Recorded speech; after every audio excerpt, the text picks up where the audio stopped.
ಹರಿ ಓಂ ಗುರುಬ್ರಹ್ಮ ಗುರು ವಿಷ್ಣು ಗುರುದೇವೋ ಮಹೇಶ್ವರ ಗುರು ಸಾಕ್ಷಾತ್ ಪರಬ್ರಹ್ಮ ತಸ್ಮೈ ಶ್ರೀ ಗುರವೇ ನಮಃ. ಪ್ರಕೃತಿಯೇ ಗುರು ಗಗನವೆಲಿಂಗವು ಜಗವೇ ಕೂಡಲ ಸಂಗಮ. ಪ್ರಕೃತಿಯೇ ಗುರು ಗಗನವೆಲಿಂಗವು ಜಗವೇ ಕೂಡಲ ಸಂಗಮ ಅಂತ ಹೇಳಿಕೊಂಡು ಆ ಆದಿ ಆ ಗುರುವನ್ನು, ಆ ಶ್ರೀಮನ್ ನಾರಾಯಣನ, ಆ ಜಗತ್ ರಕ್ಷಕರನ್ನು, ರೂಪ ಗುಣ ಆಕಾರ ರುಚಿ ಇಲ್ಲದ ಭಗವಂತನನ್ನು ನೆನೆಸಿಕೊಂಡು ಗುರುಸ್ಥಾನದಲ್ಲಿರುವ ಇನ್ನೊಬ್ಬ ಗುರುಗಳು ನಮ್ಮೊಂದಿಗಿದ್ದಾರೆ. ಅವರೇ ಲೋಬೋ ಅವರು ನಮ್ಮೊಂದಿಗಿದ್ದಾನೆ. ಇವರು ಹಾಸನದ ಸೈಂಟ್ ಜೋಸೆಫ್ ಶಾಲೆಯ ಗಣಿತದ ಅಧ್ಯಾಪಕರು. ಹಾಸನ ಅಂದ ಕೂಡಲೇ ಸೈಂಟ್ ಜೋಸೆಫ್ ನೆನಪಾಗುತ್ತೆ. ಸೈಂಟ್ ಜೋಸೆಫ್ ಅಂದ ಕೂಡಲೇ ಅತ್ಯಂತ ಪ್ರಸಿದ್ಧವಾದ ಶಾಲೆ ಈ ಜಿಲ್ಲೆಯಲ್ಲಿ ಇರ್ತಕ್ಕಂಥ ಶಾಲೆ ಎಂಬುದು ನನಗೆ ಗೊತ್ತಿದೆ. ಹಲವು ಸಂದರ್ಭದಲ್ಲಿ SLC ವ್ಯಾಲ್ಯೂಷನ್ಗೆ ನಾನು ಬಂದಿದ್ದೇನೆ. ಅವರು ನನ್ನ ಸ್ನೇಹಿತರು, ಜೊತೆಗೆ ಇಬ್ಬರು ಶಿಕ್ಷಕ ತರಬೇತಿ ಹೊಂದಿದವರು ಅಂತ ಈ ಸಂದರ್ಭದಲ್ಲಿ ವೀಕ್ಷಕರೊಂದಿಗೆ ಹೇಳ್ತಾ, ಅವರ ಹೆಚ್ಚಿನ ಮಾಹಿತಿಯನ್ನು ಅವರೇ ವೀಕ್ಷಕರಿಗೆ ನೀಡಬೇಕು ಅಂತ ಹೇಳಿ ವಾಹಿನಿಯ ಪರವಾಗಿ ಅವರಿಗೆ ಆತ್ಮೀಯ ಆಧಾರದ ಪ್ರೀತಿಯ ಸ್ವಾಗತ, ಸುಸ್ವಾಗತ ಸರ್. ನಮಸ್ಕಾರ ಸರ್. ಥ್ಯಾಂಕ್ ಯು ವೀರೇಶ್ ಅವರು. ನಿಮ್ಮ ಸಂಕ್ಷಿಪ್ತ ಪರಿಚಯವನ್ನು ವೀಕ್ಷಕರಿಗೆ ನೀಡಬೇಕಾಗಿ ವಿನಂತಿ. ನಾನು ಬೆಳೆದಿದ್ದು ಮಂಗಳೂರಲ್ಲಿ, ವಿದ್ಯಾಭ್ಯಾಸ ಪಡೆದಿದ್ದು ಮಂಗಳೂರಲ್ಲಿ. ಸೆಂಟ್ ಅಲೋಷಿಯಸ್ ಸ್ಕೂಲಲ್ಲಿ ಓದಿ ಮತ್ತು ಕಾಲೇಜ್ ಮುಗಿಸಿ ಅಲ್ಲಿ ಇದ್ದಂತಹ ಗೌರ್ಮೆಂಟ್ BEd ಕಾಲೇಜಲ್ಲಿ ನಾವಿಬ್ಬರೂ ಕೂಡ ವ್ಯಾಸಂಗ ಮಾಡಿದವರು. BEd ಮುಗಿದ ತಕ್ಷಣ ಅಲ್ಲಿ ಮಂಗಳೂರಿನಲ್ಲಿ ನಾನೇ ಓದಿದಂಥ ಶಾಲೆಯಲ್ಲಿ ಇಂಟರ್ವ್ಯೂಗೆ ನಾನು ಗಣಿತ ಶಿಕ್ಷಕನಾಗಿ ಇಂಟರ್ವ್ಯೂಗೆ ಹೋದೆ. ಅಲ್ಲಿ ನನ್ನ ಜೊತೆಯಲ್ಲಿ ನನ್ನ ಕ್ಲಾಸ್ಮೇಟ್ ಆದಂಥ ಡೊನಾಲ್ಡ್ ಅವರು ಕೂಡ ಇಂಟರ್ವ್ಯೂಗೆ ಬಂದಿದ್ದರು. ಅಲ್ಲೇ ನನ್ನ ಇಂಟರ್ವ್ಯೂ ಆಯಿತು. ಅಲ್ಲಿ ಇಂಟರ್ವ್ಯೂ ಆದ ಬಳಿಕ ಅವರದೇ ಸಂಸ್ಥೆ ಆದಂಥ ಹಾಸನದಲ್ಲಿ ನನಗೆ ಅಪಾಯಿಂಟ್ಮೆಂಟ್ ಸಿಕ್ತು. ಸರಿ. ಹಾಗಾಗಿ 1987ನಲ್ಲಿ ನಾನು ಹಾಸನಕ್ಕೆ ಬಂದೆ. ಅಲ್ಲಿಂದ ಇಲ್ಲಿವರೆಗೆ ಒಂದೇ ಶಾಲೆಯಲ್ಲಿ ನಾನು ಸೇವೆಯನ್ನು ಮಾಡ್ತಾ ಬಂದಿದ್ದೀನಿ. ಎಷ್ಟು ವರ್ಷ ಸರ್ವಿಸ್ ಈಗ ಸೇವೆ? ಈಗ 37 ವರ್ಷ ಕಳೆದು ಇದು 38ನೇ ವರ್ಷ. 38ನೇ. ಅದ್ಭುತ. ಹೌದು. ನಾನು ಮೊದಲಿಗೆ ವಿಜ್ಞಾನ ಶಿಕ್ಷಕನಾಗಿ, ತದನಂತರ ಗಣಿತ ಶಿಕ್ಷಕನಾಗಿ, ನಂದು ಸಬ್ಜೆಕ್ಟ್ ಫಿಸಿಕ್ಸ್ ಮತ್ತು ಮ್ಯಾಥಮ್ಯಾಟಿಕ್ಸ್, ಸೊ ಎರಡನ್ನೂ ಕೂಡ ಬೋಧಿಸ್ತಾ ಬಂದಿದ್ದೇನೆ. ನಾನು ನನ್ನ ಈ ವೃತ್ತಿ ಜೀವನದಲ್ಲಿ ಮಾಡಿದಂಥ ಸಾಧನೆ ಏನು ಅಂತಂದರೆ, ಉತ್ತಮವಾಗಿ ವಿದ್ಯಾರ್ಥಿಗಳಿಗೆ ಅರ್ಥಭರಿತವಾಗಿ ಬೋಧಿಸುವಂಥದ್ದು ಮತ್ತು ಉತ್ತಮ ಫಲಿತಾಂಶವನ್ನು ಪಡೀಲಿಕ್ಕೆ ಸಹಾಯ ಮಾಡುವಂಥದ್ದು. ನಾನು ಯಾವುದೇ ರೀತಿಯಲ್ಲಿ ಉತ್ತಮ ಶಿಕ್ಷಕ ಪ್ರಶಸ್ತಿ ಪಡೀಲಿಕ್ಕಾಗಿ ಪ್ರಯತ್ನ ಮಾಡಿಲ್ಲ. ಯಾಕಂದರೆ ಅದು ನನಗೆ ಅಗತ್ಯ ಇಲ್ಲ. ನಾನು ಯಾವುದೇ ರೀತಿಯಲ್ಲಿ ಪ್ರಶಸ್ತಿಗೆ ಪಾತ್ರ ಆಗಬೇಕು, ಜನಮನ್ನಣೆ ಗಳಿಸಬೇಕು ಅಂತ ಇರಲಿಲ್ಲ. ನನ್ನ ವಿದ್ಯಾರ್ಥಿಗಳೇ ನನ್ನ ಒಂದು ಅಂದರೆ ಖಂಡಿತ ಸರ್, ಬಹಳ ಒಳ್ಳೆಯ ಮಾತನ್ನು ಹೇಳಿದರೆ. ಶಿಕ್ಷಕನಾದವನಿಗೆ ವಿದ್ಯಾರ್ಥಿಗಳೇ ಗುರುತಿಸಿದ್ದು ಉಂಟಲ್ಲ, ಅದಕ್ಕೆ ದೊಡ್ಡ ಗೌರವ ಬೇರೆ ಯಾವುದಿಲ್ಲ. ಈಗ ಉದಾಹರಣೆ ಹೇಳಿದ್ರೆ, ಮೊನ್ನೆ ತಾನೇ ನಾನು ಉಳ್ಳಾಲ ಪೊಲೀಸ್ ಸ್ಟೇಷನಲ್ಲಿ ಈಗಿನ ಬಾಲಕೃಷ್ಣ ಅಂತ ಅವರು SI ಆಗಿದ್ದಾರೆ. ಅವರು ನಾನು ಇದ್ದೇನೆ ಗೊತ್ತಾಗಿ ಕಂಡುಹುಡುಕಿ ಅವರ ಪೊಲೀಸ್ ಜೀಪನ್ನೇ ಕಳಿಸಿ ನನ್ನನ್ನು ಕರ್ಕೊಂಡೋಗಿ ಸ್ಟೇಷನ್ಗೆ ಕರ್ಕೊಂಡೋಗಿ ಒಂದು ಗೌರವ ಕೊಟ್ಟು ಸನ್ಮಾನ ಮಾಡಿ ಶಾಲೆ ಹಾಕಿದ್ರಲ್ಲ, ಅದಕ್ಕಿಂತ ದೊಡ್ಡ ಸನ್ಮಾನ ಬೇರೆ ಯಾರು ಇಲ್ಲ ಸರ್. ಹೌದು. ನನ್ನ ವಿದ್ಯಾರ್ಥಿಗಳು ಹಾಗೆ ಅನೇಕ ಸಲ ಬಂದು, ಸರ್ ನೀವು ನನಗೆ ಪಾಠ ಮಾಡಿದೆ, ನಮಗೆ ಪರಿಚಯ ಇರೋದಿಲ್ಲ. ಹೌದು, ಖಂಡಿತವಾಗಿ ಅಂತಹ ವಿದ್ಯಾರ್ಥಿಗಳು ಬಂದು ಕಾಲಿಗೆ ನಮಸ್ಕಾರ ಮಾಡಿ ಎಲ್ಲ ಮಾಡಿದ್ದಾರೆ. ಸೊ ಅದೇ ನಮಗೆ ಒಂದು ಖಂಡಿತ ಅದಕ್ಕಿಂತ ದೊಡ್ಡ ಪ್ರಶಸ್ತಿ ಬೇರೆ ಯಾವುದಿಲ್ಲ ಸರ್. ಅದೇ ನಾನು ಹೇಳಿದ್ದು, ಆ ಬಾಲಕೃಷ್ಣ ಅಂತಕ್ಕಂಥವ್ರು ಇವತ್ತು SI ಆಗಿದ್ದಾರೆ. ಅವ್ರು ನನಗೆ ಶ್ರವಣಬೆಳಗೊಳದಲ್ಲಿ ಅಂಬಿಕಾ ಹೈಸ್ಕೂಲಲ್ಲಿ ನಾನು HM ಆಗಿದೆ. ಆ ಕಾಲದ ವಿದ್ಯಾರ್ಥಿ. ಅವರೆಲ್ಲ ಹೇಳುವಾಗ ನನಗೆ ನೆನಪಾಗ್ತದೆ, ನೀವು ಹೇಳಿದಾಗೆ ಯಾವುದೂ ನೆನಪಿಲ್ಲ. ಈ ಸರ್ 9ನೇ ಕ್ಲಾಸಿಗೆ ಬಂದೆ, ಅಡ್ಮಿಷನ್ ಕೊಡಲಿಲ್ಲ ಮೊದಲು, ಯಾಕಂದರೆ 9ಕ್ಕೆ ಕೊಡೋದಿಲ್ಲ. 9ಕ್ಕೆ ಕೊಟ್ಟರೆ 10ಕ್ಕೆ ರಿಸಲ್ಟಿಗೆ ತೊಂದರೆ ಆಗುತ್ತೆ, ಮ್ಯಾನೇಜ್ಮೆಂಟು ವಿರೋಧವೇ. ಆದರೂ ನೀವು ಪರೀಕ್ಷೆ ಮಾಡಿದಿರಿ, ಆದರೂ ಆಮೇಲೆ ಕೊಟ್ರಿ, ನೋಡಿ ನಾನು ಈ ಸ್ಥಾನಕ್ಕೆ ಬಂದಿದ್ದೇನೆ. ನೋಡಿ, ಆಗ ನೋಡಿ ಹೃದಯ ತುಂಬಿ ಬಂತು. ಬೇರೆ ಯಾವ ಪ್ರಶಸ್ತಿ ಬೇಡ, ಇದಕ್ಕಿಂತ ದೊಡ್ಡ ಪ್ರಶಸ್ತಿ ಇಲ್ಲ. ಭಾಳ ಸಂತೋಷದ ಮಾತನ್ನು ಹೇಳಿದ್ರಿ. ನಿಮ್ಮ ಮನೆಯವರ ಬಗ್ಗೆ, ನಿಮ್ಮ ಫ್ಯಾಮಿಲಿಯ ಬಗ್ಗೆ ಸ್ವಲ್ಪ ಹೇಳಿ ಸರ್. ಇಲ್ಲಿ ನಾನು ಬಂದು RTO ಆಫೀಸ್ ಹತ್ರ ಒಂದು ಮನೆಯನ್ನು ಕಟ್ಟಿದೆ. ನನ್ನ ಧರ್ಮಪತ್ನಿಯವರು ಕೂಡ ಇಲ್ಲಿ ಹಾಸನದಲ್ಲಿ ಕೆಲಸವನ್ನ ಮಾಡ್ತಾ ಇದ್ದಾರೆ. ಒಂದು NGO ನಲ್ಲಿ, ಟೀಚಿಂಗ್ ಅಲ್ಲ, ಬೇರೆ NGO ನಲ್ಲಿ ಸಮಾಜ ಸೇವೆಯನ್ನ ಮಾಡ್ತಾ ಇದ್ದಾರೆ. ನಮಗೆ ಒಬ್ಬ ಮಗ ಇದ್ದಾನೆ. ಅವನು KS ಹೆಗ್ಡೆ ಮೆಡಿಕಲ್ ಅಕಾಡೆಮಿಯಲ್ಲಿ ಪ್ರೊಫೆಸರ್ ಆಗಿದ್ದಾನೆ ಮಂಗಳೂರಲ್ಲಿ. ಓಹೋ. ಹಾಗೂ ಸೊಸೆ ಡಾಕ್ಟರ್ ಆಗಿದ್ದಾರೆ, ಆಯುರ್ವೇದಿಕ್ ಡಾಕ್ಟರ್ ಆಗಿದ್ದಾರೆ. ಸೊ ಹೀಗೆ ನಮ್ದು ಒಂದು ಪುಟ್ಟ ಸಂಸಾರ. ಅಂತೂ ಸಂತೋಷದ ಸಂತೃಪ್ತ ಜೀವನ ನಡೆಸ್ತಾ ಇದ್ದೀರಾ. ತುಂಬ ಕೇಳಿ ಸಂತೋಷ ಆಯಿತು. ಈಗ ಸ್ವಲ್ಪ ಹಿನ್ನೆಲೆಗೆ ಹೋಗುವ. BEd ಅಲ್ಲಿ ನಾವು ಇಬ್ಬರು ಒಟ್ಟಿಗೆ ಇದ್ದೆವು. BEd ಮಾಡ್ತಾ ಇದ್ದೆವು. ಅವರವರ ದಾರಿ ಅವರವರಿಗೆ ಅಲ್ವಾ, ಅವರವರಿಗೆ ಬೇರೆ ಬೇರೆ ಕವಲಾಗಿ ಹೋಗುತ್ತೆ. ನಾನು ಕೇಳ್ತಾ ಇರೋದು ಪ್ರಶ್ನೆ ಅದಲ್ಲ. ನೀವು ಪ್ರಥಮವಾಗಿ ಅಧ್ಯಾಪಕರಾಗಿ ಆಯ್ಕೆಯಾಗಿ ತರಗತಿಗೆ ಹೋಗುವಾಗ ನಿಮ್ಮ ಅನುಭವ ಏನು, ಅದು ಬೇಕಾದ. ನನಗೆ ಪ್ರಥಮವಾಗಿ ನನಗೆ ಟೈಮ್ ಟೇಬಲ್ ಕೊಟ್ಟಾಗ ನನ್ನ ಮ್ಯಾಥ್ಸ್ ಸಬ್ಜೆಕ್ಟ್ ನನಗೆ ಫೇವರೇಟ್. ಸರಿ. ಆದರೆ ನನಗೆ ಕೊಟ್ಟಿದ್ದು ಸೈನ್ಸ್ ಮತ್ತು ಇಂಗ್ಲೀಷ್ ಸಬ್ಜೆಕ್ಟನ್ನು ಟೀಚ್ ಮಾಡಲಿಕ್ಕೆ. ಇಂಗ್ಲೀಷ್ ಸಬ್ಜೆಕ್ಟ್ ನನ್ನ ಸಬ್ಜೆಕ್ಟೇ ಅಲ್ಲ. ಸರಿ. ಆದರೂ ಅಯ್ಯೋ ಇದನ್ನ ಟೀಚ್ ಮಾಡಬೇಕಲ್ಲ ಅಂಥೇಳಿ ನನಗೆ ಸ್ವಲ್ಪ ಗೊಂದಲ ಆಯಿತು. ಆದರೂ ಒಂದು ಏನು ಅಂತಂದರೆ, ಶಿಕ್ಷಕ ಯಾವಾಗಲೂ ನಾವು ಯಾವುದಕ್ಕೂ ಕೂಡ ಹಿಂಜರಿಯುವಂಥವರಲ್ಲ. ಸೊ ಪ್ರಯತ್ನ ಮಾಡಿದೆ, ಕಲಿತೆ, ನನ್ನ ಸಹೋದ್ಯೋಗಿ ಮಿತ್ರರಿಂದ ಕಲಿತೆ. ಆಮೇಲೆ ಇಂಗ್ಲಿಷ್ ಗ್ರಾಮರ್ ಆಗಲಿ, ಅದನ್ನು ಬೋಧಿಸೋದು ಹೇಗೆ, ಅದನ್ನೆಲ್ಲ ಕಲ್ತ್ಬಿಟ್ಟು ಇಂಗ್ಲಿಷ್ ಪಾಠಗಳನ್ನು ಕೂಡ ಮಾಡಿದ್ದೀನಿ. ಬಹಳ ಸಂತೋಷ. ತದನಂತರ ನಂದು ಬಯಾಲಜಿ ಸಬ್ಜೆಕ್ಟು ಅಲ್ಲ. ಮಾಡಿದ್ರಿ? ಹೌದು, ಬಯಾಲಜಿ ಸಬ್ಜೆಕ್ಟ್ ಅನ್ನ ಟೀಚ್ ಮಾಡಿದೆ.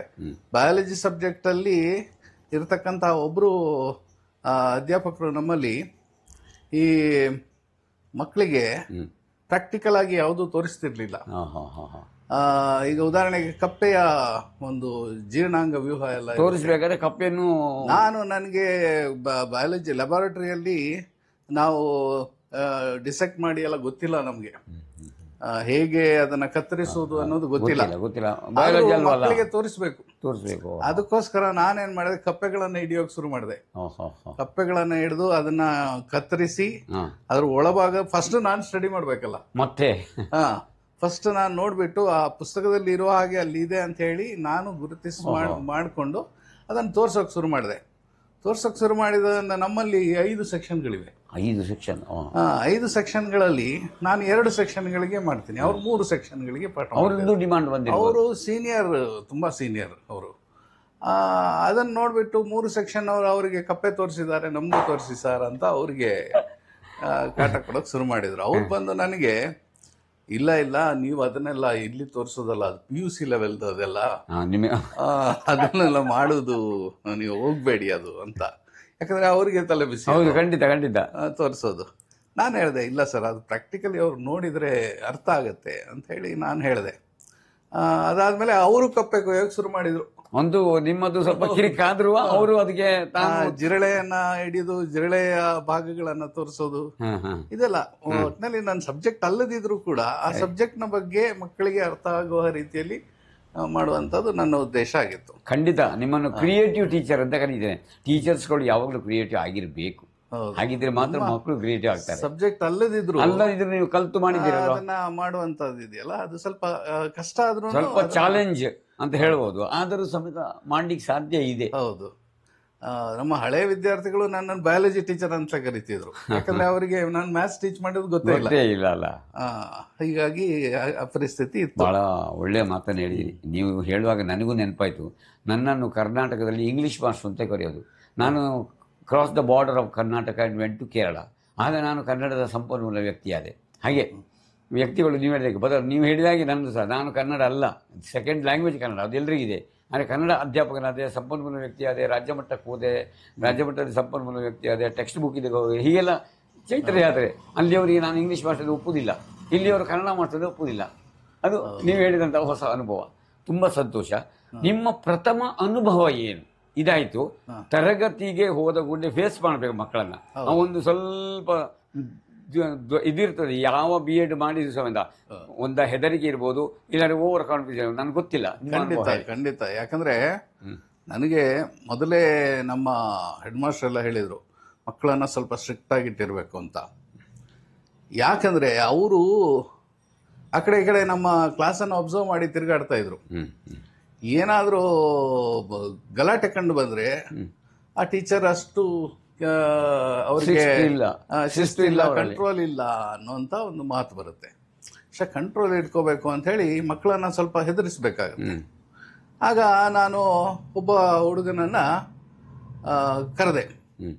ಕರೆದ್ಬಿಟ್ಟು ಸಿಟ್ಟಲ್ಲಿ ಇಲ್ಲಿ ಹೊಡೆದಿದ್ದೆ. ಹೊಡೆದಾಗ ಏನಾಯ್ತು, ಸುಮಾರು ವರ್ಷ, ಅದು 87ನಲ್ಲಿ, ಇಲ್ಲಿ ಸ್ಕಿನ್ ಸ್ವಲ್ಪ ಇದಾಗಿ ಒಂದು ಡ್ರಾಪ್ ಬ್ಲಡ್ ರಕ್ತ ಬಿತ್ತಲ್ಲ. ಆಮೇಲೆ ನಾನೇನು ಮಾಡಿದೆ, ತಕ್ಷಣ ಅಲ್ಲಿ ಹೋಗಿ ಸ್ವಲ್ಪ ಪ್ರಥಮ ಚಿಕಿತ್ಸೆ ಮಾಡಿಸ್ಕೊಂಡು ಬಾ ಅಂತ ಕಳಿಸಿದೆ. ಆಗ ಹೆಡ್ ಮಾಸ್ಟರ್ಗೆ ಗೊತ್ತಾಗ್ಬಿಡ್ತು, ಓ ಇವರು ಫಸ್ಟ್ ಟೈಮ್ ಬಂದಾಗಲೇ ಹೊಡೆಯೋಕೆ ಶುರು ಮಾಡಿದಾರಲ್ಲ ಅಂತ. ಅದು ರಕ್ತ ಬಂದಿದೆ.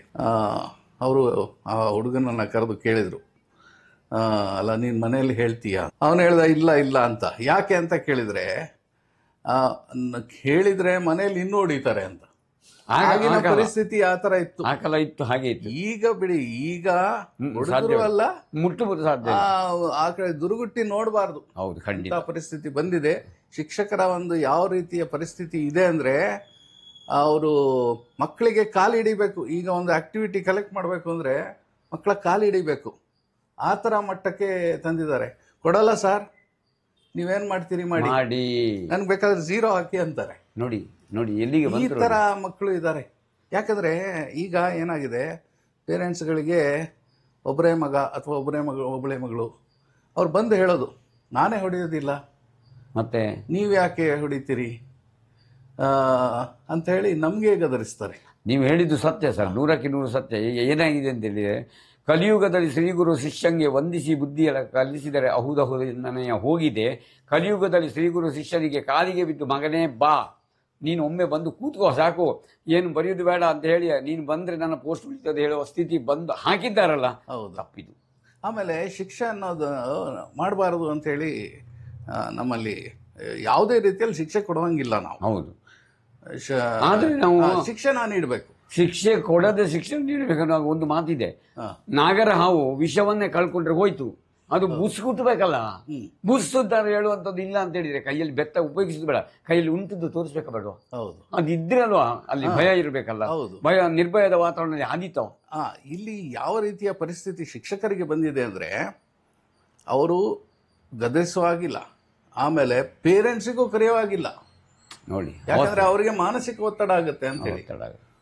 ಒಂದು ನಮ್ಮ ಇಲ್ಲಿ ಹಾಸನದಲ್ಲೇ ಒಂದು ಕಾಲೇಜಿನ ಒಬ್ಬ ವಿದ್ಯಾರ್ಥಿ ಚೀಟಿ ತಗೊಂಡು ಬರೀತಿದ್ದ, ಇಂಜಿನಿಯರಿಂಗ್ ವಿದ್ಯಾರ್ಥಿ. ಆಗ ಸೂಪರ್ವೈಸರ್ ಹೇಳಿದ್ರು, ನೀನು ಇಂಜಿನಿಯರಿಂಗ್ ವಿದ್ಯಾರ್ಥಿ, ಈ ತರ ಮಾಡಿದ್ರೆ ಕಲಿತ್ರೆ ಹೇಗೆ ಅಂತ. ಅದಕ್ಕೆ ಏನಿಲ್ಲ, ಒಂದು ಹೋಗಿ ಅಪಾಲಜಿ ಲೆಟರ್ ಬರೆದು ಕೊಡು ಅಂತ ಅಷ್ಟೇ ಹೇಳಿದ್ದು. ಆತ ಹೋಗಿ ಮೇಲ್ಮಹಡಿಯಿಂದ ಕೆಳಗೆ ಬಿದ್ದು ಆತ್ಮಹತ್ಯೆ ಮಾಡಿ. ನೋಡಿ ಎಲ್ಲಿಗೆ ಬಂತು ನೋಡಿ. ಹಾಗಾದ್ರೆ ಅವರಿಗೆ ಅದನ್ನು ಸಹಿಸುವ ಶಕ್ತಿ ಇಲ್ಲ. ಹೌದು, ಈ ತರ ಎಲ್ಲ ಪರಿಸ್ಥಿತಿಗೆ ನಮ್ಮ ಈಗ ಸಮಾಜ ಬಂದಿದೆ. ಶಿಕ್ಷಕರ ಒಂದು ಪರಿಸ್ಥಿತಿ ಅಂತೂ ಬಹಳ ಕಷ್ಟಕರವಾಗಿದೆ ನೋಡಿ. ಕೇಳ್ತಾ ಇದ್ದೀರಲ್ಲ ಅಧ್ಯಾಪಕರ ಮಾತನ್ನ, ಇದು ನಾನು ಒಬ್ಬ ಅಧ್ಯಾಪಕನಾಗಿ ಅದನ್ನೇ ಹೇಳೋದು. ಎಲ್ಲಿ ಯಾವಾಗ ನಿರ್ಭಯದ ವಾತಾವರಣ ಅಂತ ಹೇಳ್ತೀರಿ ಅಲ್ಲಿ ಇದು. ಎರಡನೇದಾಗಿ ಮಕ್ಕಳಲ್ಲಿ ಆ ಒಂದು ಧೈರ್ಯ ಬರುವಂತ ಶಕ್ತಿಯನ್ನು ತುಂಬುತ್ತಾ ಇಲ್ಲ ನೀವು. ಅವರಿಗೆ ಆತ್ಮವಿಶ್ವಾಸ ಕೊಡಿ, ಈ ತರ ಆಗೋದಿಲ್ಲ ಅನ್ನೋದನ್ನು ಹೇಳ್ತಾ, ಅಧ್ಯಾಪಕರಿಗೂ ಮಾನಸಿಕ ಟೆನ್ಷನ್ ಆಗ್ತದೆ, ಅದನ್ನೇ ಯಾಕೆ? ಖಂಡಿತ. ಆಮೇಲೆ ನಾನು ಒಂದ್ಸಲ ಪೊಲೀಸ್ ಸ್ಟೇಷನ್ಗೆ ಹೋಗಿ ಪೊಲೀಸ್ ಸಬ್ ಇನ್ಸ್ಪೆಕ್ಟರ್ ನಮ್ಮ ಒಂದು ಕಾರ್ಯಕ್ರಮಕ್ಕೆ ಗೆಸ್ಟ್ ಆಗಿ ಬರಬೇಕು ಅಂತ ಕರೆಯೋದಕ್ಕೆ ಹೋಗಿದ್ದೆವು ನಾವು.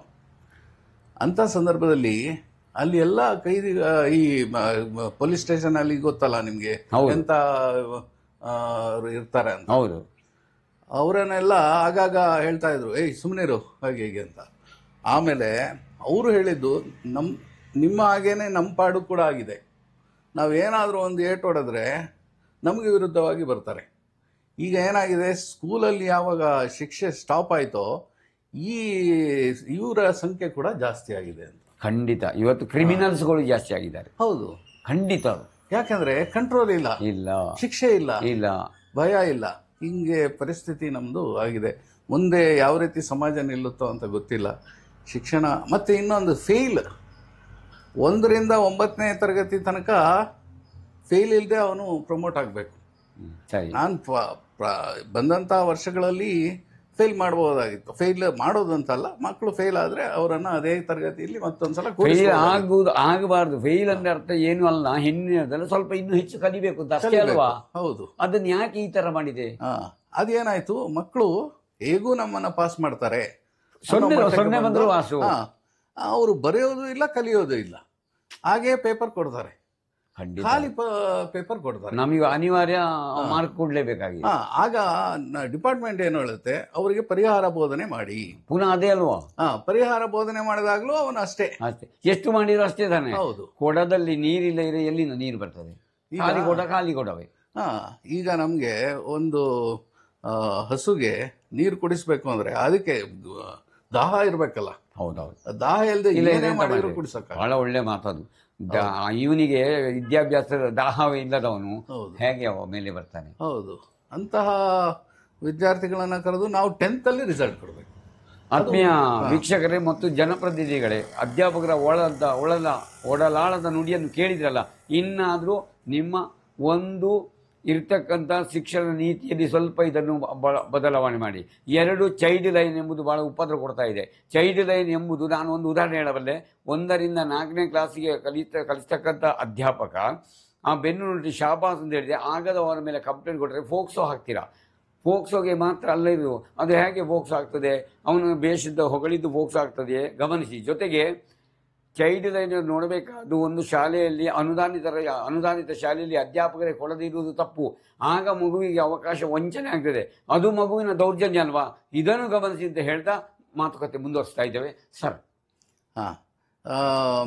ಇನ್ನು ಈ ಇದರಲ್ಲೇ ಮುಂದುವರೆದು ನಾನು ಹೇಳೋದೇನು ಅಂತಂದರೆ, ವಿದ್ಯಾರ್ಥಿಗಳಿಗೆ ನಾವು ಶಿಕ್ಷೆಯನ್ನು ಕೊಡದೇ ಇದ್ರೆ ಮಕ್ಕಳು ಕಷ್ಟ. ಆಮೇಲೆ ಪೇರೆಂಟ್ಸ್ ಕೂಡ ಅರ್ಥ ಮಾಡ್ಕೊಳ್ಬೇಕು. ಕೆಲವೊಂದು ಪೇರೆಂಟ್ಸ್ಗಳು ತುಂಬ ಸಪೋರ್ಟಿವ್ ಆಗಿರ್ತಾರೆ, ಸರ್ ನನ್ನ ಮಾತೇ ಕೇಳೋದಿಲ್ಲ ಅಂತ. ಮುಂದೆ ಅವರೇ ಆ ಮಕ್ಕಳು ಬೆಳೆದು ತಂದೆ ತಾಯಿಗಳ ಮಾತುಗಳನ್ನು ಕೇಳೋದಿಲ್ಲ ಅವರು. ಖಂಡಿತ ಇವತ್ತು ಕ್ರಿಮಿನಲ್ ಆಗಲಿಕ್ಕೆ ಅದೇ ಕಾರಣ ಸರ್. ಮೊನ್ನೆ ಒಬ್ಬ ಹುಡುಗ, ಹೇಳ್ತೇನೆ ನಿಮಗೆ, ಉದಾಹರಣೆ ಕೊಡ್ತೇನೆ. ಒಬ್ಬ ಹುಡುಗ ಅಜ್ಜನನ್ನು ಕೊಂದ, ಬೇರೆ ಯಾರಲ್ಲ, ಅಜ್ಜನನ್ನು ಕೊಂದ. ಬದಿಯಡ್ಕದ ಹುಡುಗ ಆದದ್ದು ಉಜಿರೆ ಬೆಳಾಲಲ್ಲಿ ಕೊಂದ. ಅದು ಯಾರು? ನೀವು ಜಾತಿ ಗೀತಿ ಬಿಟ್ಟು ಬಿಡಿ, ನೀತಿ ನೋಡಿ. ಬ್ರಾಹ್ಮಣನೇ. ಏನು ಸಣ್ಣ ಜಾತಿ ಆಧಾರವೇ ತಪ್ಪದು, ನೀತಿ ಆಧಾರ ತಗೋಬೇಕು. ಅವನು ಅಷ್ಟು ಸಂಸ್ಕಾರವಂತ ಕುಟುಂಬದಲ್ಲಿ ಹುಟ್ಟಿದವ ಆಗಿದ್ದರೆ ಹೀಗೆ ಮಾಡ್ತಾನ? ಶಾಲಾ ಶಿಕ್ಷಣ ಹೀಗಿದ್ರೆ ಅವ ಮಾಡ್ತಾನ? ಅಂದ್ರೆ ಅರ್ಥ ಏನು? ಶಿಕ್ಷಣದ ಕೊರತೆ, ನೈತಿಕ ಶಿಕ್ಷಣದ ಕೊರತೆ ಕಾರಣ ಅಂತ ನನ್ನ ಒಂದು ಸ್ಪಷ್ಟ ಅಭಿಪ್ರಾಯ ಸರ್. ಹೌದು ಅಲ್ವಾ? ಬಹಳ ಸಂತೋಷ, ಒಳ್ಳೆ ಮಾತನ್ನು ಹೇಳಿದೆ. ಈಗ ಇದು ಇದೆ, ನಾವು ಕಡಲಲ್ಲಿ ಈಜಾಡುವಾಗ ತಿಮಿಂಗಿಲವು ಬರುತ್ತೆ, ಸಣ್ಣ ಮೀನು ಬರುತ್ತೆ. ಇದು ಎಂತ ಮಾಡುದು? ಕಷ್ಟದಲ್ಲಿ ನಾವು ಈಜಾಡಲೇಬೇಕು, ಬೇರೆ ದಾರಿ ಇಲ್ಲ. ಜೊತೆಗೆ ಕೆಲವು ಸಿಹಿ ಘಟನೆ ಇರಬಹುದಲ್ವಾ? ಅದನ್ನು ಹಂಚಿಕೊಳ್ಳಿ ಸರ್. ಖಂಡಿತ ಇದೆ. ನಾನು ನಮ್ಮ ವಿದ್ಯಾಭ್ಯಾಸ ನೀಡುವಾಗ ವಿದ್ಯಾರ್ಥಿಗಳಿಂದ ನಾನು ಅನುಭವಿಸಿದ ಸಿಹಿ ಘಟನೆಗಳು ತುಂಬ ಇದೆ. ನಾನು ನಾಟಕ ಡೈರೆಕ್ಟ್ ಮಾಡ್ತಾ ಇದ್ದೆ. ಆಗ ಟಿವಿ ಎಲ್ಲ ಮಾಧ್ಯಮ ಇರಲಿಲ್ಲ. ಈ ನಾಟಕಗಳು ನೋಡೋದು ಅಂದ್ರೆ ಮಕ್ಕಳಿಗೆ ಬಹಳ ಇಷ್ಟ ಆಯ್ತು, ಆಸಕ್ತಿ ಉಂಟು. ಆಗ ನಮ್ಮ ಶಾಲೆಯಲ್ಲಿ ಬಾಯ್ಸ್ ಮಾತ್ರ ಇದ್ರು, ಗರ್ಲ್ಸ್ ಇರಲಿಲ್ಲ. ಬಾಯ್ಸ್ಗೆ ಗರ್ಲ್ಸ್ ಪಾತ್ರ ಹಾಕಿ ಅವರಿಂದ ನಾಟಕ ಮಾಡಿಸಿ 3 ಗಂಟೆ ಕಾಲ ನಾಟಕ, ಅದನ್ನ ಅವರಿಗೆ ಬಯಾಟ್ ಮಾಡಿಸಿ ಎಲ್ಲ ಮಾಡಿಸ್ತಾ ಇದ್ದಿದ್ದು. ಅದೆಲ್ಲ ಸಿಹಿ ಘಟನೆಗಳು. ಅದರಲ್ಲಿ ಕೂಡ ಒಂದು ಪಾತ್ರದಲ್ಲಿ ಏನಾಯ್ತು ಅಂತಂದ್ರೆ, 4ನೇ ಸೀನ್ನಲ್ಲಿ ಏನು ಡೈಲಾಗ್ ಮಾತಾಡಬೇಕು ಅದು 2ನೇ ಸೀನ್ನಲ್ಲಿ ಮಾತಾಡ್ಬಿಟ್ಟ ಒಬ್ಬ.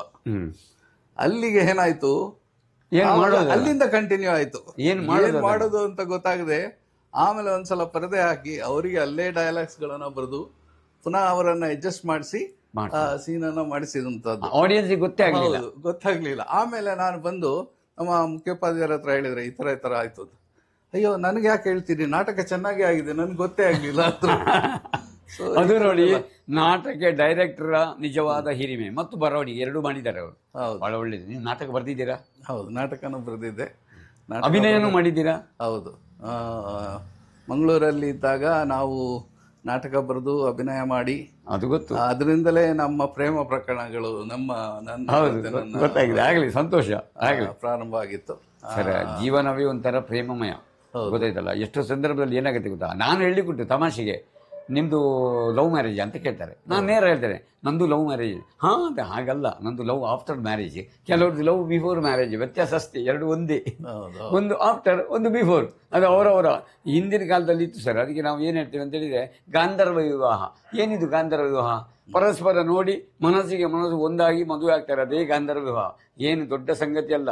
ಲವ್ ಮ್ಯಾರೇಜ್ ಆಗಲೂ ಇತ್ತು, ಈಗಲೂ ಇದೆ, ಮುಂದೆ ಇದೆ. ಹೇಗೆ ಸಕ್ಸಸ್ ಆಗ್ತದೆ ಎಂಬುದು ಮುಂದಿನ ವಿಷಯ. ಅದು ಅವರವರ ಮೇಲೆ ಸಕ್ಸಸ್ ಆಗಬೇಕು. ಫೈಲಿಯರ್ ಅದು ಏನು ಮಾಡಲಿಕ್ಕಾಗಲ್ಲ. ಇರಲಿ, ಅದು ಸಂತೋಷ, ಸಿಹಿಯನ್ನು ಹಂಚಿಕೊಂಡಿದ್ದೀನಿ. ಹಾಗಾದರೆ ನಿಮ್ಮ ಜೀವನದಲ್ಲಿ ಇಂಥ ಸಿಹಿ ಘಟನೆಗಳು ನಡೆದಿವೆ. ನಾಟಕ ಹಾಡಾಡ್ತೀರಾ? ಹಾಡು ಆಡಿದ್ದೀನಿ. ಹಾಡು ನಮ್ಮ ಇದರಲ್ಲಿ ನಾವು ಪ್ರೋಗ್ರಾಮ್ಸ್ಗಳನ್ನು ಕೊಡ್ತೀವಿ, ಆರ್ಕೆಸ್ಟ್ರಾ ಟೈಪ್ ಎಲ್ಲ ಕೊಡ್ತಿದ್ದೀವಿ. ಸೊ ಆರ್ಕೆಸ್ಟ್ರಾದಲ್ಲಿ ಇದ್ದೀರಿ ನೀವು? ಹೌದು, ಇದ್ದೆ. ಹೌದು, ತುಂಬ ಸಂತೋಷ. ನೀವು ಒಬ್ಬ ಗಣಿತದ ಅಧ್ಯಾಪಕನಾಗಿ ಗಣಿತವನ್ನು ಅಗಣಿತವಾಗಿ ಸುಗಣಿತವಾಗಿ ಹೇಳಿಕೊಡುವಾಗ ನಿಮ್ಮ ಮೆಚ್ಚಿದ ವಿದ್ಯಾರ್ಥಿ, ಎಲ್ಲರೂ ವಿದ್ಯಾರ್ಥಿಗಳು ಮೆಚ್ಚಿದವರೇ, ಅದರಲ್ಲೂ ಹೆಚ್ಚಿನ ಹಿರಿಮೆ ಮಾಡಿದ್ದು ನಿಮಗೆ ಹೆಚ್ಚು ಮನಸ್ಸಿಗೆ ನಾಟಿದ ಯಾವುದಾದ್ರು ಘಟನೆ ಉಂಟೋ? ಹೌದು, ಖಂಡಿತ. ಯಾಕಂದರೆ ನನ್ನ ಟೀಚಿಂಗ್ ಮೆಚ್ಚಿಬಿಟ್ಟು ಒಬ್ಬ ಕ್ಲಾಸಲ್ಲಿ ಅವನು ಅಲ್ಲ SSLCನಲ್ಲಿ ಔಟ್ ಆಫ್ ಔಟ್ ತೆಗೆದ ವಿದ್ಯಾರ್ಥಿ ಗಣಿತದಲ್ಲಿ. ಅವನು ಯಾವಾಗಲೂ ನನ್ನ ಸುತ್ತಲೂ ಸುತ್ತಾ ಇದ್ದ. ನಾನಂದರೆ ಅವನಿಗೆ ಬಹಳ ಇಷ್ಟ. ಅವನ ಹೆಸರು ಅಂತ ಹೇಳ್ಬೋದಾ? ಗೌತಮ್ ಅಂತ ಹೇಳಿ. ಗೌತಮ್ ಅಂತ. ಏನಾಗಿದ್ದಾನೆ ಈಗ ಅಂತ ಹೇಳ್ಬೋದಾ? ಈಗ ಅವನು ಸಾಫ್ಟ್ವೇರ್ ಇಂಜಿನಿಯರ್ ಆಗಿ TCS ಅಲ್ಲಿ ಅವನು ಉದ್ಯೋಗವನ್ನು ಪಡೆದ. TCS, okay. ಸ್ವಲ್ಪ ಸಮಯದಲ್ಲೇ ಅವನಿಗೆ ಗೊತ್ತಾಯ್ತು TCS ಕಂಪನಿ ಇಂಥವರಿಂದ ದುಡಿಸಿ ನನಗೆಲ್ಲ ದುಡ್ಡು ಮಾಡ್ತಾ ಇದೆ ಅಂತ. ನನಗೆಲ್ಲ ಇದು. ಅದಕ್ಕೆ ಅವನು ಎಷ್ಟು ಬುದ್ಧಿವಂತ ಅಂದ್ರೆ ಅವನು ಅವನ ಫ್ರೆಂಡ್ಸ್ಗಳನ್ನ ಸೇರಿಸಿ ಅವರದೇ ಒಂದು ಕಂಪನಿ ಸ್ಟಾರ್ಟ್ ಮಾಡಿದ. ನೋಡಿ, ಅದಪ್ಪ. ಹೌದು, ಸ್ವಲ್ಪ ಎಂಟರ್ಪ್ರನರ್ ಆದ. ಹೌದು. ಸೊ ಹಾಗಾಗಿ ಒಳ್ಳೆ ಹುಡುಗ. ಖಂಡಿತ. ನೋಡಿ, ಇಂಥ ಕೆಲವು ಘಟನೆಗಳು ನಮ್ಮ ಜೀವನದಲ್ಲಿ ಬರ್ತವೆ. ಅಧ್ಯಾಪಕರಿಗೆ ಎಲ್ಲರೂ ಮೆಚ್ಚಿದವರೇ, ಅದರಲ್ಲೂ ಇನ್ನೂ ಹೆಚ್ಚಿನ ಹಿರಿಮೆ ಇರೋರು ಅಂತ ಮೊದಲೇ ಹೇಳಿದ್ದೇನೆ. ಇಂಥ ಘಟನೆಗಳು ಇವೆ. ಇನ್ನೇನಾದ್ರು ಕಹಿ ಘಟನೆ ಹಾಗಲ್ಲ, ವಿದ್ಯಾರ್ಥಿಗಳ ಪೋಖ್ರಿತನ ಒಂದಾಗ ಹೇಳಿದಿರಿ ನೀವು, ಆಗಲೇ ಹೇಳಿದಿರಿ. ಸಣ್ಣ ಮಟ್ಟಿಗೆ ಪೋಖ್ರಿತನ ಅವನಿಗಿಂತ ಹೆಚ್ಚು ನಮ್ಮದೇ ಆಯಿತು ಅಂತ. ಅದು ಬಿಟ್ಟು ಬೇರೆ ಈಗ ಸ್ಪೋರ್ಟ್ಸಿಗೆ ಕರ್ಕೊಂಡು ಹೋಗ್ತೀರಿ, ಪ್ರತಿಭಾ ಕಾರಂಜಿ ಕರ್ಕೊಂಡು ಹೋಗಿ, ಅಂಥ ಸನ್ನಿವೇಶ ಏನಾದ್ರು ಉಂಟಾ? ಅಯ್ಯೋ, ಮಕ್ಕಳು ತುಂಬಾ ರೀತಿಯಲ್ಲಿ ಈ ಅಧ್ಯಾಪಕರನ್ನ ಪರೀಕ್ಷೆ ಮಾಡ್ತಾರೆ. ಅಲ್ಲ, ಹೇಗೆ ಯಾಮಾರಿಸಬಹುದು ಅಂತ ಪ್ರಯತ್ನ ಮಾಡ್ತಾರೆ. ಸರಿಯಾದ ಮಾತು. ಆಗ ಅವರು ಚಾಪೆ ಕೆಳಗೆ ನುಗ್ಗಿದ್ರೆ ನಾವು ರಂಗೋಲಿ ಕೆಳಗೆ ನುಗ್ಗಬೇಕಾಗುತ್ತೆ. ಖಂಡಿತ. ಹಾಗಾಗಿ ನಾವು ಅವ್ರು ಮಾಡಿದಂತ ತಪ್ಪುಗಳನ್ನ ಕಂಡಿಡಿದು ಸರಿಯಾದವರಿಗೆ ನಿಮ್ಮ ತಪ್ಪಿದು ಅಂತ ಹೇಳಿ ಹೇಳುವಂತದ್ದು ಇದೆಯಲ್ಲ, ಅದು ಬಹಳ ಒಂದು ಚಾಣಾಕ್ಷದ ಕೆಲಸ. ಅದು ಒಂದು ಕೆಲಸ ನಾನು ಮಾಡ್ತಾ ಇದ್ದೆ. ಅದಕ್ಕೆ ನನಗೆ CID ಅಂತ ಅಡ್ಡ ಹೆಸರು ಇಟ್ಟಿದ್ರು. ಸೊ ಯಾಕಂದ್ರೆ ನಾನು ಪ್ರತಿಯೊಂದನ್ನ ಶೋಧಿಸಿ ನಾನು ಕಂಡುಹಿಡಿತಿದ್ದೆ. ಯಾರು ತೊಂದರೆ ಇಲ್ಲ ಸರ್, ವಿದ್ಯಾರ್ಥಿಗಳ ಪಾಲಿನಲ್ಲಿ CID ಆದ್ರೂ ತೊಂದರೆ ಇಲ್ಲ, ಅವರ ಜೀವನಕ್ಕೆ ಮುಂದೆ ಪೂರಕ ಅದು. ಹೌದು. ಸೊ ಸಾಮಾನ್ಯವಾಗಿ ಅಧ್ಯಾಪಕರುಗಳಿಗೆ ವಿದ್ಯಾರ್ಥಿಗಳು ಕೆಲವರು ಇರ್ತಾರೆ. ಸೊ ನನಗೆ CID ಅನ್ನೋ ಅಡ್ಡ ಹೆಸರು ಬಂತು. ಸೊ ಅದೊಂದು ಅದು ಬಹಳ ಸಂತೋಷ. ಇನ್ನು ಪ್ರತಿಭಾ ಕಾರಂಜಿ ಹೆಚ್ಚು ಸಮಯ ಇಲ್ಲ, ನಾನೊಂದು 2-5 ನಿಮಿಷದಲ್ಲಿ ಮುಗಿಸ್ತೇನೆ, ನಿಮಗೆ ಲೇಟ್ ಆಗ್ತದೆ ಅಂತೇಳಿ. ಹೌದು. ಪ್ರತಿಭಾ ಕಾರಂಜಿ ಇದೆ, ಕ್ರೀಡೋತ್ಸವ ಇದೆ, ಸಮುದಾಯದತ್ತ ಶಿಕ್ಷಣ, ಹೀಗೆಲ್ಲ ಈಗ ಆ ಗೊಂದಲಗಳನ್ನು ನಾವು ಇದ್ದೇವೆ. ಈ ಹಿನ್ನೆಲೆಯಲ್ಲಿ ನೀವು ಒಂದೆರಡೇ ಮಾತಲ್ಲಿ, ಮಧ್ಯಾಹ್ನದ ಊಟ ಇರ್ಬೋದು, ಕ್ರೀಡೋತ್ಸವ ಇರ್ಬೋದು, ಪ್ರತಿಭಾ ಕಾರಂಜಿ ಇರ್ಬೋದು, ಸಾಧನೆ ಅದರ ಸಫಲತೆ, ಒಂದೆರಡು ಮಾತುಗಳನ್ನು ಹೇಳಿ. ಪ್ರತಿಭಾ ಕಾರಂಜಿಯಿಂದ ಖಂಡಿತವಾಗಿ ಮಕ್ಕಳಿಗೆ ಒಂದು ತಮ್ಮ ಪ್ರತಿಭೆಯನ್ನು ಹೊರಗೆ ಹಾಕಲಿಕ್ಕೆ ಅವಕಾಶ ಆಗಿದೆ. ಯಾಕಂದರೆ ಈಗ ಏನಾಗಿದೆ, ಎಲ್ಲರೂ ಕೂಡ ಫಲಿತಾಂಶದ ಕಡೆ ನೋಡ್ತಾರೆ. ಯಾವುದೇ ಒಂದು ಸ್ಪೋರ್ಟ್ಸ್ ಆಗಲಿ ಅದರಲ್ಲಿ ಭಾಗವಹಿಸೋಕ್ಕೆ ಕಳಿಸೋದಿಲ್ಲ. ಅಥವಾ ನಾನು ನಾಟಕ ಮಾಡ್ತೀನಿ, ಇಲ್ಲ ನಾನು ಅಭಿನಯ ಮಾಡ್ತೀನಿ ಅಂದರೆ ಬೇಡ ನೀನು ಪುಸ್ತಕ ಇಟ್ಕೊಂಡು ಓದು, ಯಾಕಂದರೆ ರಿಸಲ್ಟ್ ಇಂಪಾರ್ಟೆಂಟ್, ಅದು ಇಂಪಾರ್ಟೆಂಟ್ ಅಲ್ಲ ಅಂತ ಹೇಳ್ಬಿಡ್ತಾರೆ. ಆದರೆ ಈ ಒಂದು ಸ್ಪರ್ಧೆಗಳು ಮಕ್ಕಳಿಗೆ ತಮ್ಮ ಪ್ರತಿಭೆಯನ್ನ ಪ್ರದರ್ಶಿಸಲಿಕ್ಕೆ ಒಂದು ಒಳ್ಳೆಯ ವೇದಿಕೆ. ಅದು ಒಬ್ಬ ವ್ಯಕ್ತಿತ್ವ ಬೆಳೆಯುವುದು ಇದರಿಂದ ಅಲ್ವಾ? ಖಂಡಿತ. ಇಲ್ಲದಿದ್ರೆ ಒಬ್ಬ ಬರೀ ಪುಸ್ತಕದ ಹುಳ ಆದ್ರೆ ಅವನು ಇಂಟರ್ವ್ಯೂನು ಫೇಸ್ ಮಾಡ್ಲಿಕ್ಕೆ ಆಗ್ಲಿಕ್ಕಿಲ್ಲ. ಖಂಡಿತ. ಹಾಗಾಗಿ ಅದು ಬಹಳ ಇಂಪಾರ್ಟೆಂಟ್ ಲೈಫಲ್ಲಿ. ಸ್ಪರ್ಧೆಗಳು, ಅವರು ಸ್ಟೇಜ್ ಮೇಲೆ ಬರುವಂತದ್ದು, ಇದು ಬಹಳ ಇಂಪಾರ್ಟೆಂಟ್. ಒಂದು ಮಾತು ಹೇಳ್ತೇನೆ, ಈ ಹಿನ್ನೆಲೆಯಲ್ಲಿ ನೀವು ಹೇಳಿದ್ದಕ್ಕೆ ಪೂರಕವಾಗಿ ಕೇರಳ ಸರ್ಕಾರದಲ್ಲಿ ಪ್ರತಿಭಾ ಕಾರಂಜಿಯಲ್ಲಿ ಅವನಿಗೆ ಅಸಮಾಧಾನ ಆದರೆ ಅಪೀಲ್ ಕಮಿಟಿ ಇದೆ, ಅದಕ್ಕೆ ಮ್ಯಾನ್ಯುವಲ್ ಇದೆ. ಅವ ಅಪೀಲ್ ಕಮಿಟಿ ಅಪೀಲ್ ಮಾಡ್ತಾನೆ, ರಾಜ್ಯ ಮಟ್ಟಕ್ಕೆ ಹೋಗ್ತಾನೆ. ರಾಜ್ಯ ಮಟ್ಟದಲ್ಲಿ ಸ್ಪರ್ಧಿಸಿ ಪ್ರಥಮ ಬಹುಮಾನ ಬಂದರೆ ಅವನಿಗೆ 30 ಅಂಕಗಳು ಗ್ರೇಸ್ ಇದೆ. ಅದು ಯಾಕೆ ಇಲ್ಲಿ ತರಬಾರ್ದು ಎಂಬ ಚಿಂತನೆಯಲ್ಲಿ 30 ಮಾರ್ಕ್ ಗ್ರೇಸ್ ಕೊಡ್ತಾರೆ. ಈ ಪೇರೆಂಟ್ಸ್ ಹೇಳ್ತಾರಲ್ಲ ಅದು ಬೇಡ ಅಂತ. ಅವನ ಅವಧಿ ಕಡಿಮೆ ಆಗಿರ್ತದೆ, ಸ್ಕೌಟು ಗೈಡು ಸ್ಪೋರ್ಟ್ಸು ಎಲ್ಲಕ್ಕೂ. ಅದಕ್ಕೆ 30 ಅಂಕಗಳನ್ನು ನೋಡಿ, ಸ್ಕೌಟ್ ಗೈಡ್ ಅಲ್ಲಿ ರಾಜ್ಯ ಪುರಸ್ಕಾರಿಗೆ 15 ಜನ ಇರಬೇಕು, ರಾಷ್ಟ್ರ ಪುರಸ್ಕಾರಿಗೆ 30 ಅಂಕ ಇರಬೇಕು. ಇದರಲ್ಲಿ ಪ್ರತಿಭಾ ಕಾರಂಜಿಯಲ್ಲೂ ಹಾಗೆ ಇದೆ, ಸೈನ್ಸ್ ಫೇರಲ್ಲೂ ಹಾಗಿದೆ. ಈ ಹಿನ್ನೆಲೆಯಲ್ಲಿ ಅಲ್ಲಿರುವ ಈ ಒಳ್ಳೆಯ ಉತ್ತಮ ಅಂಶವನ್ನು ಇಲ್ಲಿ ಯಾಕೆ ಮಾಡಬಾರ್ದು? ನಿಮಗೆ ಏನನ್ನಿಸ್ತದೆ? ಮಾಡಿದ್ರೆ ಖಂಡಿತವಾಗಿ ಪೇರೆಂಟ್ಸ್ ಗಳ ಸಪೋರ್ಟು ಇರುತ್ತೆ. ಈಗ ಇಲ್ಲದಿದ್ರೆ ಪೇರೆಂಟ್ಸ್ ಗಳು ಬೇಡ ಹೋಗ್ಬೇಡ ಅಂತಾರೆ. ಅದು ಗ್ರೇಸ್ ಮಾರ್ಕ್ಸ್ ಸಿಗುತ್ತೆ ಅನ್ನೋ ಕಾರಣಕ್ಕೆ ಪೇರೆಂಟ್ಸ್ ಗಳು ಸಪೋರ್ಟ್ ಮಾಡ್ತಾರೆ. ಚೆನ್ನಾಗಿ ನಡೆಯುತ್ತೆ. ಅಲ್ಲಿ ಗ್ರೇಸ್ ಮಾರ್ಕ್ ಇದೆ, ಆದ್ರೆ ಗ್ರೇಸ್ ಮಾರ್ಕ್ ಇದ್ರೂ ನಮ್ಮ ಸರ್ಟಿಫಿಕೇಟ್ ಅಲ್ಲಿ ಎಲ್ಲೂ ಮಾರ್ಕ್ ತೋರಿಸಲ್ಲ, ಗ್ರೇಡ್ ತೋರಿಸ್ತೇವೆ. All A+, A all A+, B+, ಹೀಗೆ ತೋರಿಸ್ತೇವೆ. PUC ಅಲ್ಲಿ ಮಾತ್ರ ಮಾರ್ಕ್ ಮತ್ತು ಗ್ರೇಡ್ ತೋರಿಸ್ತೇವೆ. SSLC ಯಾವುದೇ ಪರೀಕ್ಷಾ ಇದರಲ್ಲಿ ಮಾರ್ಕ್ ಇಲ್ಲ ಸರ್. ಬಟ್ ಮಕ್ಕಳು ಭಯಂಕರ ಸಾಧನೆ ಮಾಡ್ತಾ ಇದ್ದಾರೆ. ನೀವು ಹೇಳಿದ್ರಲ್ಲ, SLC ಮಗು ಸ್ಪೋರ್ಟ್ಸ್ ಅಲ್ಲಿ ಭಾಗವಹಿಸ್ತದೆ. SLC ಮಗು ಅದು ಮುಸ್ಲಿಂ ಮಕ್ಕಳು ಸಹ ನಮ್ಮೊಟ್ಟಿಗಿದ್ದಾರೆ, ಅವರು ಸಹ ಭಾಗವಹಿಸ್ತಾರೆ, ರಾಜ್ಯ ಮಟ್ಟಕ್ಕೆ ಹೋಗ್ತಾರೆ. ನೀವು ಹೇಳಿದ ಅದೇ ಕಾರಣ, ಅವರಿಗೆ ಗ್ರೇಸ್ ಅಂಕ ಸಿಗ್ತದೆ. ಅದು ಇಲ್ಲಿ ಬರಲಿ ಎಂಬ ಆಶಯ ಕೇಳ್ತಕ್ಕಂಥ ನಮ್ಮ ಶಿಕ್ಷಣ ಸಚಿವರು ಇರ್ಬೋದು, ಇಲಾಖೆ ಅಧಿಕಾರಿಗಳು ದಯವಿಟ್ಟು ಗಮನಿಸಿ. ಒಂದು ಮ್ಯಾನ್ಯುವಲ್ ಅನ್ನು ಮಾಡಿ, ನಾನು ನನ್ನ ಸಂದರ್ಶನ ಹೇಳ್ತಾ ಇದ್ದೇನೆ, ಮ್ಯಾನ್ಯುವಲ್ ತಯಾರು ಮಾಡಿ. ಇದಕ್ಕೆ ಇದು ನಿಯಮ, ತಜ್ಞರ ಜಡ್ಜಸ್ ಅನ್ನು ಇಟ್ಟುಕೊಳ್ಳಿ. ಕೇವಲ ಲಟ್ಟಪಟ್ಟ ಏನೋ ಯಕ್ಷಗಾನ ಗೊತ್ತಿಲ್ಲದನ್ನು ಯಕ್ಷಗಾನ ಇಡಬೇಡಿ, ನಾಟಕ ಗೊತ್ತಿಲ್ಲ ನಾಟಕ ಇಡಬೇಡಿ. ಅವರಲ್ಲಿ ಸರ್ಟಿಫಿಕೇಟ್ ಬೇಕು, ಆ ಥರದನ್ನು ಇಟ್ಟುಕೊಳ್ಳಿ, ನ್ಯಾಯೋಚಿತಗೊಳಿಸಿ. ಆಗ ಪ್ರತಿಭಾ ಕಾರಂಜಿ ಏನು ಮುರಳಿ ಮನೋಹರ ಜೋಶಿಯ ಕಾಲದಲ್ಲಿ ಆರಂಭ ಆಗಿದೆ, ಇದು ಬಹಳ ಒಳ್ಳೆಯದಾಗ್ತದೆ. ಖಂಡಿತ ಮಗುವಿನ ಸರ್ವತೋಮುಖ ಅಭಿವೃದ್ಧಿ ಆಗುತ್ತೆ ಎಂಬುದು ವಾಹಿನಿಯಲ್ಲಿ ಕರೆ ಕೊಡ್ತಾ, ಇನ್ನು ಮುಂದೆ ಮಧ್ಯಾಹ್ನ ಊಟ ಇರ್ಬೋದು. ಇನ್ನೊಂದೆರಡು ಐಟಮ್ ಉಂಟು, ಬಿಟ್ಟಿದ್ದೇನೆ ನಾನು. ಮಧ್ಯಾಹ್ನ ಊಟ, ಇನ್ಸ್ಪೈರ್ ಅವಾರ್ಡ್, ಮತ್ತೊಂದು ಅದರ ಬಗ್ಗೆಯೂ ಹೇಳಿಬಿಡಿ ಸರ್. ಮಧ್ಯಾಹ್ನದ ಊಟ ಕೊಡ್ತಾ ಇರುವಂತಹದ್ದು ಸರ್ಕಾರದ ಒಂದು ಒಳ್ಳೆ ಯೋಜನೆ. ಹಾಗಾಗಿ ಅನೇಕ ಮಕ್ಕಳು, ಮನೆಯಲ್ಲಿ ಬಡ ಮಕ್ಕಳು ತುಂಬಾ ಇದ್ದಾರೆ, ಅವರಿಗೆ ಸರಿಯಾಗಿ ಊಟ ಸಿಗೋದಿಲ್ಲ. ಅಂಥವ್ರಿಗೆ ಬಹಳಷ್ಟು ಇದು ಪ್ರಯೋಜನ ಆಗಿದೆ. ಮಾತ್ರ ಅಲ್ಲ, ಪೌಷ್ಟಿಕ ಆಹಾರ ಈಗ ಅಜಿಂ ಪ್ರೇಮ್ಜಿ ಅವರು ಕೂಡ 1500 ಕೋಟಿ ಕೊಟ್ಟಿದ್ದಾರೆ, ಅದರಲ್ಲಿ ವಿನಿಯೋಗಿಸ್ತಾ ಇದ್ದಾರೆ. ಹೌದು. ಸೊ ಹಾಗಾಗಿ ದಾನಿಗಳು ಅದನ್ನ ಮೆಚ್ಚಿ ಮುಂದಕ್ಕೆ ಬರ್ತಾ ಇರುವಂತದ್ದು ಒಂದು ಶ್ಲಾಘನೀಯವಾದಂತಹದ್ದು. ಪೌಷ್ಟಿಕ ಆಹಾರ ಮಕ್ಕಳಿಗಿದ್ರೆ ಅವರ ಮಾನಸಿಕ ಆರೋಗ್ಯ ಕೂಡ ಚೆನ್ನಾಗಿರುತ್ತೆ. ಅದು ಬಹಳ ಒಳ್ಳೆಯ ಕಾರ್ಯಕ್ರಮ ಅಂತ ನನ್ನ ಅಭಿಪ್ರಾಯ. ಅದಕ್ಕಾಗಿ ಸರ್ಕಾರಕ್ಕೆ ಅಭಿನಂದನೆಗಳನ್ನು ಹೇಳ್ತಾ, ಖಂಡಿತ ಇದು ರಾಜ್ಯ ಸರ್ಕಾರ ಮತ್ತು ಕೇಂದ್ರ ಸರ್ಕಾರ ಇಬ್ಬರು ಸೇರಿ ಮಾಡತಕ್ಕಂಥ ಯೋಜನೆ. ಯುನಿಸೆಫ್ನವರ ಸಲಹೆ ಮೇರೆಗೆ ಆಗ್ತಾ ಇದೆ. ರಾಜ್ಯ ಸರ್ಕಾರ ಮತ್ತು ಕೇಂದ್ರ ಸರ್ಕಾರ ಇಬ್ಬರ ಸಹಭಾಗಿತ್ವದಲ್ಲಿ ನಡೀತಾ ಇದೆ. ಒಳ್ಳೆಯ ಕಾರ್ಯಕ್ರಮ, ಮುಂದುವರಿಸಿ ಅಂತ ಹೇಳ್ತಾ, ಇನ್ನೇನಾದ್ರು ನಿಮಗೆ ಹೇಳಲಿಕ್ಕಿದೆಯಾ? ಯಾಕೆಂದ್ರೆ ಸಮಯದ ಪರಿಮಿತಿಯಿಂದಾಗಿ ನಾನು ಸ್ವಲ್ಪ ಕಟ್ ಮಾಡ್ತಾ ಇದ್ದೇನೆ. ಇನ್ನು ನನಗೆ 10 ತಿಂಗಳು ಮಾತ್ರ ಸರ್ವಿಸ್ ಇದೆ. ಇದುವರೆಗೆ ನಾನು 3 ಸಲ ಈ ಮ್ಯಾಥ್ಸಿನ ಜಾಯಿಂಟ್ ಚೀಫ್ ಆಗಿ ವರ್ಕ್ ಮಾಡಿದ್ದೀನಿ. ಹಾಗಾಗಿ ಆ ಜಾಯಿಂಟ್ ಚೀಫ್ ಆದಂತ ಸಂದರ್ಭದಲ್ಲಿ ವ್ಯಾಲ್ಯೂಯೇಷನ್ ಮಾಡ್ತಾ ಇರತಕ್ಕಂತಹ ಟೀಚರ್ಸ್ಗಳು ಡಿಸಿಇಗಳು ಅಂತ ಇರ್ತಾರೆ. ಡಿಸಿಇಗಳಿಗೆ ಡಿವಿಷನ್ಗೆ ಚೀಫ್ ಒಂದು ಸೆಕ್ಷನ್ಗೆ, ಹೌದು, ಅವ್ರಿಗೆ ಕೆಲವು ಸಮಸ್ಯೆಗಳಿದ್ದವು. ಅದನ್ನೆಲ್ಲ ಸಮಸ್ಯೆಗಳು ನಮ್ಮ ಮ್ಯಾಥ್ಸ್ ಅಲ್ಲಿ ನಾನು ಒಂದು ಸುಧಾರಣೆ ತಂದು ತುಂಬಾ ಬದಲಾವಣೆಗಳನ್ನು ಮಾಡಿದ್ದೀನಿ. ಸೊ ಹಾಗಾಗಿ ಈಗ ಹಾಸನ ಜಿಲ್ಲೆ ಎಲ್ಲ ಗಣಿತ ಶಿಕ್ಷಕರಿಗೆ ನನ್ನ ಪರಿಚಯ ಇದೆ. ಅವರಿಗೆ ಆ ಸುಧಾರಣೆ ತಂದಿರೋದು ತುಂಬಾ ಖುಷಿಯಾಗಿದೆ. ಸೊ ನಿಮ್ಮ ಸಾಧನೆಗೆ ಅಭಿನಂದನೆಗಳು. ಹೌದು, ಅದೊಂದು ನಾನು ಖಂಡಿತ ತುಂಬಾ ಸಂತೋಷ. ಇನ್ನೇನಾದ್ರು ಈ ಸಂದರ್ಭದಲ್ಲಿ ವಿದ್ಯಾರ್ಥಿಗಳಿಗೆ, ಹಳೆ ವಿದ್ಯಾರ್ಥಿಗಳಿಗೆ, ಸಾರ್ವಜನಿಕರಿಗೆ ಏನಾದ್ರು ನೀವೊಂದು ಒಳ್ಳೆಯ ರೀತಿಯಲ್ಲಿ ಹೇಗೆ ಇರಬೇಕು ಅನ್ನೋ ಸಂದೇಶ ಕೊಡಲಿಕ್ಕೆ ಸಾಧ್ಯವ? ಓಕೆ, ಖಂಡಿತ. ಈಗ ನಮ್ಮ ತುಂಬ ಹಳೆಯ ವಿದ್ಯಾರ್ಥಿಗಳಿದ್ದಾರೆ. ಅವರು ತಮ್ಮ ಶಾಲೆಯನ್ನು ಮರೆಯದೆ ಮತ್ತು ತಮ್ಮ ಗುರು ಹಿರಿಯರಿಗೆ ಜ್ಞಾಪಿಸ್ಕೊಳ್ತಾ, ತಮ್ಮ ಶಾಲೆಯನ್ನು ಜ್ಞಾಪಿಸ್ಕೊಳ್ತಾ, ಏನಿಲ್ಲ ಅವ್ರಿಗೇನು ವಿಶೇಷವಾಗಿ ಏನು ಕೊಡುಗೆಗಳನ್ನು ನೀಡಬೇಕಾಗಿಲ್ಲ.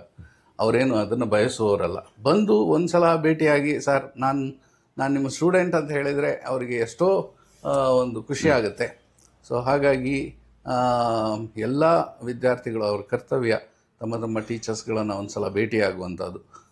ಜೊತೆಯಲ್ಲಿ ಪೋಷಕರಿಗೆ ನಾನು ಕೇಳುವಂಥ ವಿನಂತಿ ಏನು ಅಂತಂದರೆ, ಟೀಚರ್ಸ್ಗಳು ಸ್ವಲ್ಪ ಶಿಕ್ಷೆ ಕೊಟ್ಟಾಗ, ಅಂದರೆ ಹೊಡೆಯೋದೆಲ್ಲ ಮಾಡಬಾರ್ದು, ಅದು ಒಪ್ತೇನೆ ನಾನು, ಆದರೆ ಸ್ವಲ್ಪ ಶಿಕ್ಷೆ ಬೇಕಾಗುತ್ತೆ. ಅದು ಹೀಗೆ ಹೇಳುವುದಲ್ಲ, ವೈಯಕ್ತಿಕ ದ್ವೇಷದಲ್ಲಿ ಅಧ್ಯಾಪಕ ಹೊಡಿಬಾರ್ದು, ಅದು ತಪ್ಪು ಅಲ್ಲ. ಈ ಅವರು ವಿಷಯವನ್ನ ತಿಳ್ಕೋಬೇಕು. ಈಗ ನೋಟ್ಸ್ ಬರೆಯೋದಿಲ್ವಾ, ಅಥವಾ ಒಂದು ಹೋಮ್ ವರ್ಕ್ ಮಾಡೋದಿಲ್ವಾ? ಹೌದು, ಹೌದು. ಅಂತ ಸಂದರ್ಭದಲ್ಲಿ ಸ್ವಲ್ಪ ಗದರಿಸೋದು ಸ್ವಲ್ಪ ಬೇಕು ಬೇಕಾಗುತ್ತೆ. ಬೇಕು ಬೇಕು. ಭಯ ಇಲ್ಲದೆ ಬಹಳ ಕಷ್ಟ ಉಂಟು. ಹೌದು, ಅದು ಪೋಷಕರು ಸ್ವಲ್ಪ ಅರ್ಥ ಮಾಡ್ಕೋಬೇಕು ಬಹಳ ಒಳ್ಳೆ ಮಾತನ್ನ ಅಂತ ನನ್ನ ಮಾತು. ಬಹಳ ಒಳ್ಳೆ ಮಾತನ್ನು ಹೇಳಿದಿರಿ, ಒಳ್ಳೆ ಸಲಹೆ ಕೊಟ್ಟಿದ್ದೀರಿ, ಪೋಷಕರ ಸಹಕಾರವನ್ನು ಕೇಳಿದಿರಿ. ಎರಡು ಕೈ ಸೇರಿದರೆ ಮಾತ್ರ ಹೌದು ಅಲ್ವಾ ಚಪ್ಪಾಳೆ ತಟ್ಟುವ ಹಾಗೆ. ಈ ಮಕ್ಕಳು ಇಲ್ಲಿ ಎರಡು ಮಾತ್ರ ಅಲ್ಲ, ಇಲ್ಲಿ 3 ವಿಂಗ್ ಬರ್ತದೆ. PTA ಪೇರೆಂಟ್, ಟೀಚರ್ ಮತ್ತು ಅಲ್ವಾ ಸ್ಟೂಡೆಂಟ್ಸ್. PTA ಅಸೋಸಿಯೇಷನ್, ಸ್ಟೂಡೆಂಟ್ಸ್, ಈ 3 ಇದ್ರೆ ಮಾತ್ರ PTA ಅವರು ಸರಿ ಇದ್ರೆ ಮಾತ್ರ ಸರಿ ಮಾಡಲಿಕ್ಕೆ ಆಗುತ್ತೆ ಅಂತಕ್ಕಂಥ ಒಳ್ಳೆಯ ಸಂದೇಶವನ್ನು ಕೊಟ್ಟಿದ್ದೀರಿ. ಇವತ್ತಿನ ತರಾತುರಿಯಲ್ಲಿ ಒಂದೆರಡು ಮಾತನಾಡಿದ್ದೇವೆ ಸರ್. ನಿಮಗೆ ಇದುವರೆಗೆ ಬಹಳ ಒಳ್ಳೆ ರೀತಿಯಲ್ಲಿ ಸ್ಪಂದಿಸಿದ್ದೀರಾ. ನಿಮಗೆ ನಮ್ಮ ಮಂಗಳೂರು ಸಮಾಚಾರ ವಾಹಿನಿಯ ಪರವಾಗಿ ಅನಂತ ವಂದನೆಗಳು, ಅಭಿನಂದನೆಗಳು. ನಮಸ್ತೆ.